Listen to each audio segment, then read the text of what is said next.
A lot's changed since the last time we were sitting up here. It's just so nice to be back. You know, we came really close last year. You know, a lot of people talked about 2016 as sort of the comeback year, and you know, personally, we really wanted to, as a team, put an exclamation point on that by getting into winner's circle. We came, you know, as close as humanly possible in Texas last year. Didn't quite get the job done, so we were, you know, sore to not win a race last year.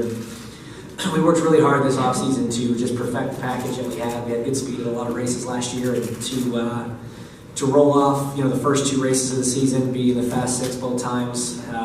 You know, if not for a caution, falling under on 10 in St. Pete, probably could have been at least in the top five, if not on the podium there. And to do it here, you know, and finally at this place, a track that I love so much, a track that's been very good to me in my career, and one that I think is the Indy 500 of street tracks. You know, it's the second longest running race after the 500, and I think because of that history, it makes it a very special event, and it's one that every driver wants to win. The greats have all raced here, the greats have all won here, and so for us in the number 5 Aero car to get in the winner's circle was huge. They put your face in the ground when you win, which is amazing. Who wouldn't want that?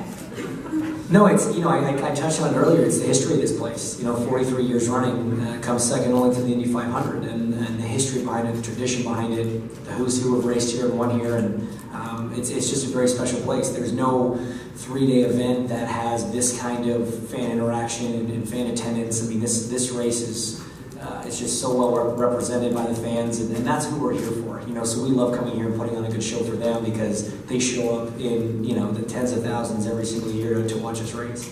I think it speaks for itself. You know, I mean, we can attest to it, but everyone knows James's story from Indianapolis. It's an amazing story, and you know, nothing less than amazing. So I think for him, it's a huge credit to, you know, what type of racer he is. I mean, I think he's a diehard racer, you know, through and through. And so no one can really question that ever. I think with James, he always is going to be known for that after everything that he went through at Indianapolis. And same thing for his team. I think he's got an amazing group behind him. I know part of those guys are having worked with him in 2011, and they're just an amazing team that he works with. I mean, last year at Indy, the pole was a very unique set of circumstances, kind of returning to the scene of the crime, so to speak, and to do what we did there, and you know what we accomplished as a team all throughout the entire month, but obviously especially on qualifying day was huge. And this does feel different. You know, I feel like we're back. I feel like we've been back for a while now, but to finally do what was goal number 1 when we set out, you know, at the start of the season, which was get back into winner's circle, to do that as early in the season as we have,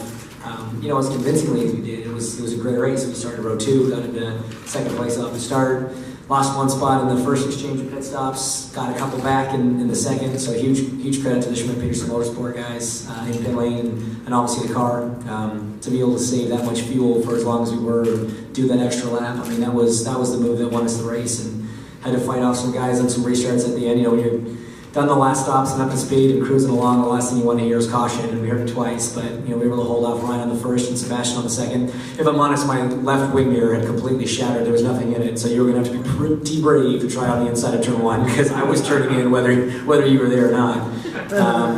But luckily we didn't have to. I feel bad for Ryan and Alex. They had great cars, and it was turning into a good race with the 3 of us there, but like I said, I'm just thrilled to be up here. You know, I got a lot more mixed up with the strategy today. You know, Dixon and me were on something different than the front guys. You know, Hunter Ray, Hinch, Rossi.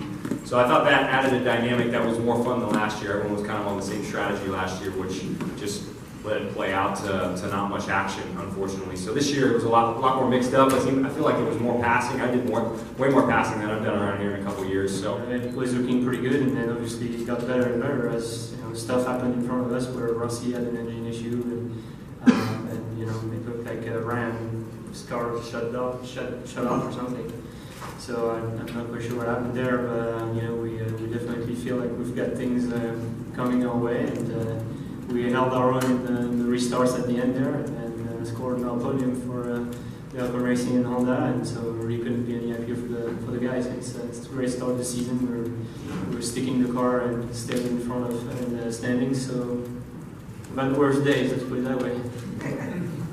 Yeah, it's cool. I mean, someone had told me after NOLA last year that 5 wins was the number Greg had, the number Jacques Villeneuve had, and I believe the number Patrick Carpentier had. So only PT is higher than that on the list of Canadians in IndyCar racing, and to have drawn level with those guys is, I mean, it's it's tough to put into words, really. I mean, obviously Greg was a huge motivation and inspiration to me as a child, and I followed Jacques' career religiously, and you know, when Pat and Greg were teammates, followed Pat very well as well, and to now be level with those guys is incredible. And you know, when I came into this sport, I felt you know, a huge responsibility, to be honest, to keep up the good name that Canadian drivers have had in IndyCar. There haven't been a ton of us, but the ones that have been here have been race winners, and you know, they've been contenders week in and week out, year in and year out, and I wanted to maintain that, you know, record for Canada and not be the guy that let us down, you know. And so to have tried even with all those guys now is an honor, and hopefully we can start chasing down PT, which I know will be a little bit of an ask. He's got quite a few, but hopefully it's not the last for us.